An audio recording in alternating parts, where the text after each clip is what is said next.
శ్రీకృష్ణ జన్మాష్టమి హిందూ పంచాంగం ప్రకారం ప్రతి సంవత్సరం శ్రావణ మాసంలో కృష్ణపక్షంలో అష్టమ తిథి నాడు కృష్ణయ్య జన్మదిన వేడుకలను దేశవ్యాప్తంగా ఘనంగా జరుపుకుంటారు. ఈ సందర్భంగా గోపాలుని జన్మరహస్యాల గురించి ఆసక్తికరమైన విశేషాలను ఇప్పుడు తెలుసుకుందాం.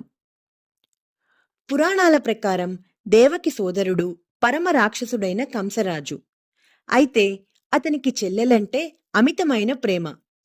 తనను వసుదేవునికిచ్చి వివాహం జరిపించిన అనంతరం అత్తారింటికి సాగనంపే సమయంలో ఆకాశవాణి తన చెల్లెలి కడుపులో 8వ సంతానంగా పుట్టబోయే బిడ్డ కంసుని వధిస్తాడని చెబుతుంది.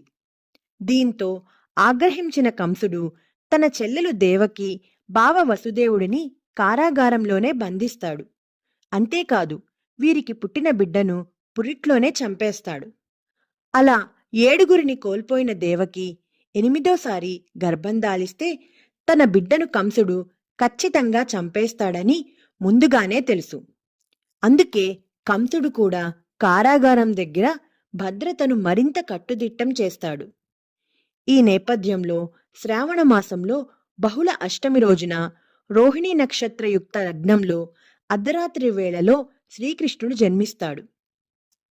దివ్య తేజస్సుతో పుట్టిన ఆ బిడ్డను ఎలాగైనా రక్షించుకోవాలని ఆరాటపడుతున్న దేవకీ వసుదేవుడికి ఆ పసిబాలుడు శంఖ చక్ర గదాదులతో విష్ణుమూర్తిగా మారి వారికి ఏం చేయాలనే వివరాలను చెబుతారు. ఆ సమయంలో వసుదేవుని సంకెళ్ళు తెంచుకుంటాయి. కారాగారం తలుపులు కూడా వాటంతటవే తెరుచుకుంటాయి. ద్వారం దగ్గర ఉండే భటులు సొమ్మసిల్లిపోతారు. ఆ సమయంలో వసుదేవుడు రేపల్లెకు బయలుదేరతాడు. సరిగ్గా అప్పుడే దారిలో కుండపోత వర్షం కురుస్తుంది. అయితే చిన్ని కృష్ణుడిపై వర్షపు చినుకులు పడకుండా ఆదిశేషుడు పడగలా మారి గొడుగు పడతాడు.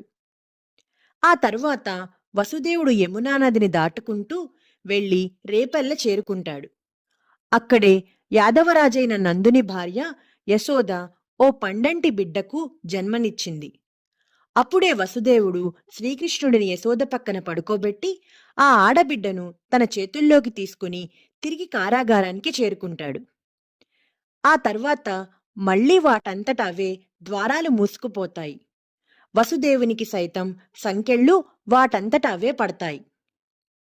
ఆ తర్వాత రేపల్లెలో నందుని ఇంట మరో మగబిడ్డ జన్మించడంతో పెద్ద ఉత్సవం జరిపిస్తారు.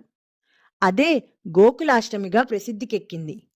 ఆ మరుసటి రోజే ఉట్టి ఉత్సవాలను దహీహండి ఘనంగా జరుపుకుంటారు.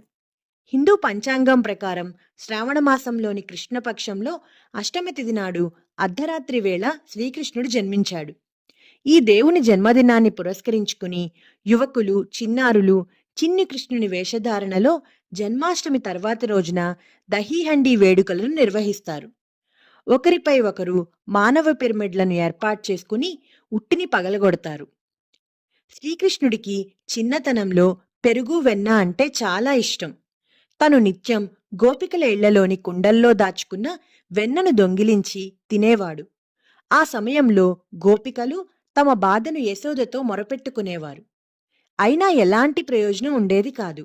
అందుకే గోపికలు కన్నయ్య నుండి పెరుగు మరియు వెన్నను కాపాడుకునేందుకు కుండల్లో కొంత ఎత్తులో వాటిని వేలాడదీసేవారు. అయితే కన్నయ్య తెలివిగా స్నేహితుల సహాయంతో పైకి ఎక్కి కుండలోని పెరుగు, వెన్న దొంగిలిస్తాడు. కొన్ని సందర్భాల్లో వాటిని పగలగొట్టేవాడు. ఈ మధుర క్షణాలను గుర్తు చేసుకుంటూ ఈ ఉత్సవాలను జరుపుకుంటారు. ఈ కథ మీకు నచ్చిన పిల్లలు నచ్చినట్టయితే లైక్ చేయండి, షేర్ చేయండి, కామెంట్ చేయండి, ఇంకా సబ్స్క్రైబ్ కూడా చేసుకోండి. గంట కొట్టని వాళ్ళు కూడా గంట కూడా